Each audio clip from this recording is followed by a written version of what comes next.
Hi guys, చాలా రోజుల తర్వాత నేను ఒక మూవీ రివ్యూ అన్నాను. కానీ ఈరోజు రిలీజ్ అయింది కదా ఒకటి గ్లిమ్స్. ఆ గ్లిమ్స్ రివ్యూ అయితే వేసినాను. గ్లిమ్స్ ఏంటనుకుంటున్నారా? పెద్ది రామ్ చరణ్ సంబంధించిన పెద్ది మూవీ ఉంది కదా, ఆ మూవీ గ్లిమ్స్ గురించి అయితే రివ్యూ చేస్తున్నా.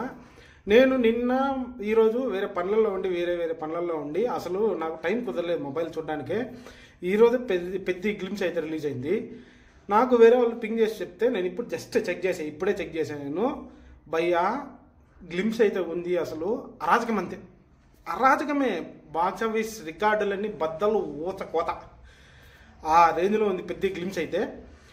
ఇంకా నేను మాట్లాడాలంటే దీని గురించి చాలా మాట్లాడాలి. ఎందుకంటే రామ్ చరణ్ నుంచి రీసెంట్గా వచ్చిన ఫిల్మ్స్ ఆర్ఆర్ఆర్, దాని తర్వాత మొన్న వచ్చిన గేమ్ చేంజర్ మూవీ ఎంత బాగా ఉన్నా దాంట్లో కామెడీ సెన్స్, రొమాన్స్ ఇలాంటివి ఏమి, యాక్షన్ కూడా అంత బలంగా లేకపోవడము, మ్యూజిక్ ఇలాంటివన్నీ చాలా కలిపి కొట్టి సినిమా ఒక రకంగా బాగున్నా కూడా దాన్ని మొత్తం రొట చేసి ఫ్లాప్ కింద మార్చేశారు. దాన్ని అంత మంచి సినిమాని కూడా ఫ్లాప్ చేసి పెట్టేశారు.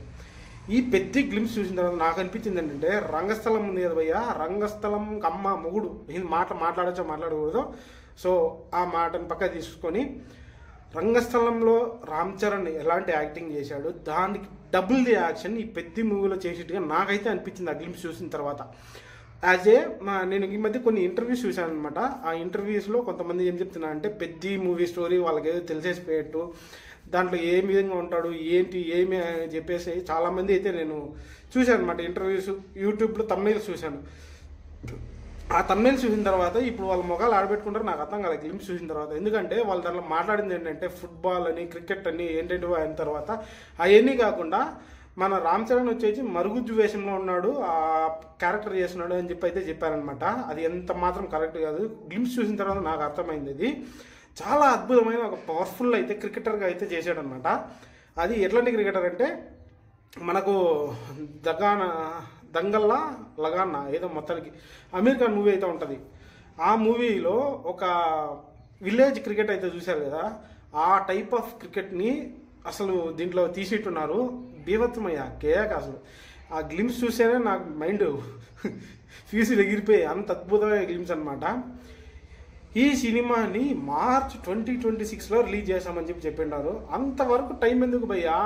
ఆ క్లిప్స్ చూసిన తర్వాత నాకు అనిపించింది ఎప్పుడు వస్తుంది ఈ సినిమా అని చెప్పి.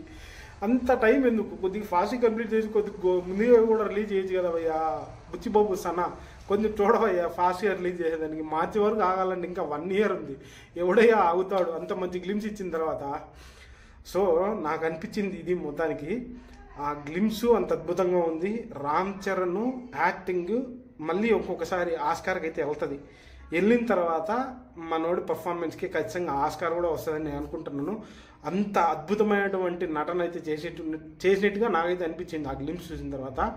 క్రికెటర్లో ఎవరు కొట్టలేని కొన్ని షాట్స్ ఉంటాయి కదా, మన ఏబీ డివిలియర్స్ కనిపెట్టాడు, కొన్ని తిలకరత్న దిల్షాన్ కనిపెట్టాడు, దాని తర్వాత సచిన్ ఒక షాట్ కనిపెట్టాడు, ధోని హెలికాప్టర్ షాట్ కనిపెట్టాడు, రోహిత్ శర్మ ఇంకొక షాట్ కనిపెట్టాడు. సో ఇలా డిఫరెంట్ క్యారెక్టర్స్ క్రికెటర్లో డిఫరెంట్ షాట్స్ కనిపెట్టారు కదా. ఈ సినిమా చూసిన తర్వాత, ఈ గ్లిమ్స్ చూసిన తర్వాత దీంట్లో ఉన్న నాకు ఆ షాట్ ఎలా అనిపించిందంటే, ఇలా కూడా ఒక షాట్ కొట్టచ్చా క్రికెట్లో అని చెప్పి ఆ బ్యాట్ ఎత్తుకొని వచ్చి కింద కొట్టి మళ్ళీ 6 కొట్టేస్తుంది షాట్. అబ్బో బీభత్సమైన షాట్ అది నిజంగా భయ్యా. అసలు రామ్ చరణ్ లుక్స్ చూసి కొంతమంది పుష్పలాగా ఉన్నారు, పుష్పాన్ని చూసి ఇన్స్పైర్ అయ్యారు. రామ్ చరణ్ వెళ్ళిపోయాడు, వేస్ట్, అల్లు అర్జున్ ముందు ఎందుకు పనికిరాడు, ఇలాంటి కామెంట్స్ నేను ఎన్నో చదివాను, ఎన్నో తమ్నైల్స్ కూడా చూశాను నేను యూట్యూబ్లో. ఈ గ్లిమ్స్ చూసిన తర్వాత వాళ్ళందరూ ముఖాలు ఎక్కడ పెట్టుకుంటారు నాకైతే అస్సలు తెలియదు. అంత అద్భుతమైనటువంటి గ్లిమ్స్, అంత అద్భుతంగా చేశాడు కూడా రామ్ చరణ్. ఆ గడ్డం అనేది ఒక మాసివ్ లుక్ అనమాట, మాస్ లుక్ సూపర్ అదిరిపోయిందంటే. పుష్ప తగ్గేదేలే అని చెప్పాడు కదా పుష్పలో అల్లు అర్జున్. అలాంటి డైలాగ్స్ ఏం లేకుండా ఒక మంచి క్యారెక్టర్తో మంచిగా ఎలివేట్ చేస్తూ మాస్ యాక్షన్ని బీభత్సంగా కుమ్మేశాడు బుచ్చిబాబు సనా అయితే. సో రామ్ చరణ్కి మరో బంపర్ బ్లాక్ బస్టర్ హిట్ అయితే పడబోతుంది. అది మనం దగ్గరలో దగ్గరలో కదా, ఇంకా 1 year ఆగాలి బాబోయ్. 1 year అంటే చాలా ఎక్కువ టైమింగ్ అది. సో కష్టం అనమాట. అందరం బుచ్చిబాబు కొంచెం తొందరగా తీసి తొందరగా వదలవయ్యే సినిమాని అంతసేపు వెయిట్ చేయాలని ఆగట్లేదు. ఈ గ్లిమ్స్ చూసిన తర్వాత నా చిన్న రిక్వెస్ట్ అనుకో ఇది. అంత అద్భుతమైన గ్లిమ్స్ అయితే ఇచ్చావు నువ్వు. సో మొత్తం మీద ఏంటంటే, పెద్ది అనే సినిమా ఒకటి బ్లాక్ బస్టర్ హిట్ కాబోతుంది. వచ్చిన తర్వాత ఆ గ్లిమ్స్ అంత అద్భుతంగా ఉంది. ఆ స్టోరీ కూడా మంచిగానే రాసుకుంటున్నాడు అని నేను అనుకుంటున్నాను దాన్ని చూసిన తర్వాత. సో అది మ్యాటరు. మంచి గ్లిమ్స్ అయితే ఉంది.